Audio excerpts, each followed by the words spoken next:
Move from intention to inception. If the road to hell is paved with good intentions, the road to heaven is paved with relentless faith. Faith requires the prenatal care of dreams, the nourishment of dream makers, and the feeding of dragon slayers until the abstract becomes concrete. There are perhaps millions who are sitting on the couch saying, I'm gonna. They'll do it when their finances are perfect, when their children are perfectly grown and stable, when they've achieved seniority on the job or some other life marker. Your life will never be perfect. Parts of it will be at times. You will always be juggling and adjusting in some area of your life. Step away from the couch sitters who are waiting the single perfect day to begin living their dream. You can choose to live your dream every day if you just take the first step. Every day will not feel dreamy, and some may feel like a nightmare. But if you never get off your intentions, your vision for your life may never become a reality. Have enough faith to believe in God and in yourself, and know that together the two of you can do anything. Increase your capacity to receive what is destined to happen if you believe. If you can see the invisible, you can do the impossible. You may have to stretch yourself or enlarge your circle of associates. You may have to expose yourself beyond your comfort zone or speak when you are naturally introverted. Stretch yourself. It's worth it. Understanding this synergistic connection of instinct with purpose to give birth to destiny is important in the life of every individual. Every person has a destiny to fulfill. It is essential to craft an environment that facilitates the fulfillment of destiny. First, draw internally. In the account of creation recorded in the Bible, I am fascinated by a line that most overlook. It says that God created every living thing with a seed inside itself. Wow. Isn't that how all life is formed? It recreates from what exists within itself. The seed to achieve comes from the divine thoughtfulness of God, who has pre-wired us to produce. Your creativity is within you. Your peace and power come from digging beneath your surface and locating your own core of potential. Our tendency is to look outside ourselves for comfort, happiness, or fulfillment. You may look to a new job to feel successful and worthy. You believe a relationship will bring you a sense of fulfillment and purpose in your life. You buy a new car or a new house thinking that it will impress others and increase your social standing. All of these are wonderful, but all of them depend on people or conditions that are outside of you. Nothing outside of you can make you who you are. It's already in you. God has already implanted in you the raw materials needed to shape destiny into reality. You already have what's needed to actualize your vision for your life. It is a God-given vision. Otherwise, you would not have it. Think about the fact that since God created the world, nothing new has been created.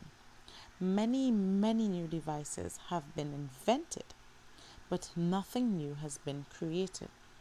Everything that humankind has developed came from what God has already put in or on the earth.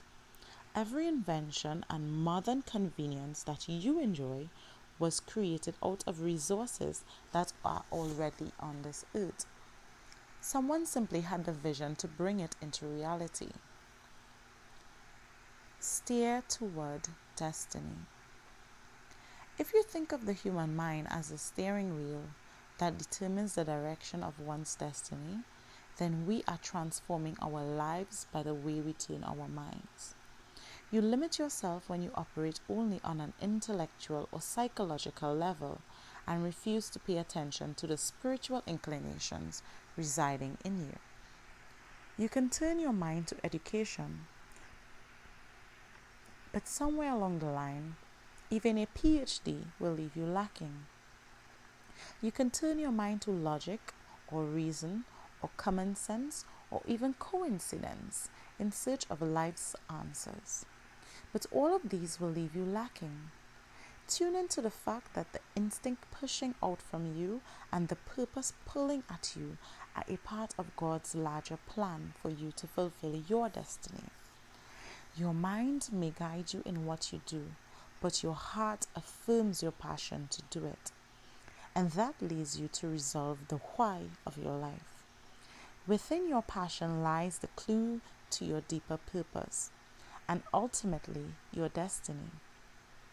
As you stand back from yourself to see the push of instincts welded with the purpose that leads you to destiny, you will know the events and circumstances in your life equate to more than coincidences or mere facts.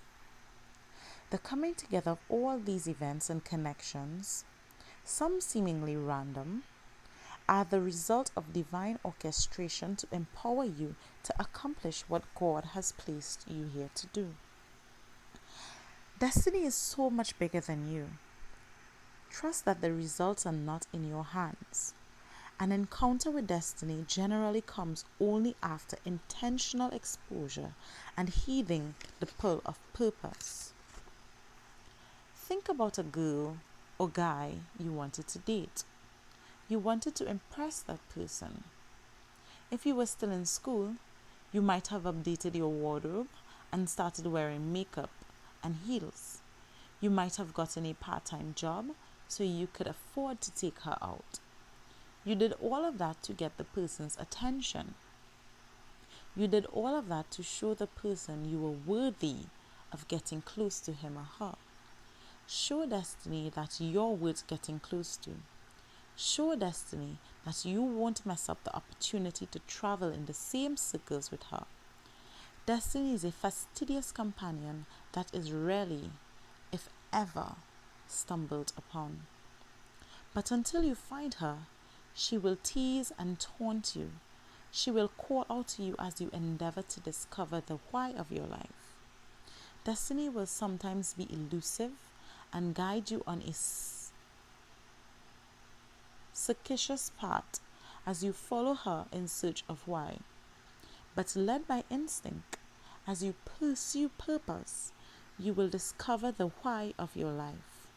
And then you will know what that fulfillment of destiny is, the greatest kind of success you can ever hope to attain. Destiny awaits you. Most people have sensed the pull of destiny's magnet that caused them to meet who they've met, to go where they've been, or to do what they've done. During times of reflection, most of us are amazed to realize that the greatest moments of our lives happened only through a series of circumstances that we ourselves did not initiate. Think about the serendipitous encounters, the synchronous timing of events, and the chance meetings in your life. Had you not been in that restaurant, you would never have met a business contact, a future spouse, or an employer. If you had not attended that summer camp, your fascination with wildlife, or biology, or botany, or sports medicine would have never been spawned. What orders our steps? To the faithful, it is God alone. The secular may interject words like fate or luck. Whatever the name, all of us are left drawn by the pull of destiny's allure. Ride the wave of life with a sense of guidance to something beyond self-gratification. It adds meaning to life. Do not halt at the rest stop of distraction, nor succumb to the indulgent luxury of self-pity. The problems and challenges we face could be merely distractions from the greater force of the destiny that draws us from where we started to where we will accomplish what we were meant to do. If you sense that there is an order to your steps, a guidance that has corrected you when you were off course and nudged you when you sat in a holding pattern too long, then read on. Destiny awaits. It is always an adventure. It drives us past the pain of life to the purpose of living. There's more going on in your life than just you. At moments that I felt the least adept, I have known there is a force beneath my wings for which I could take no credit. There was a perfect timing I could not explain. There was a person I could never have schemed to meet. There was an opportunity I could never have orchestrated on my own. As I waited on the sidewalk of Mrs. King's high-rise development for my car, I remembered that I had spoken at Carlton Pearson's Azusa meeting. I had been a guest speaker at that ministerial conference many years ago. But the sequence of events that surrounded that single invitation to speak still amazes me.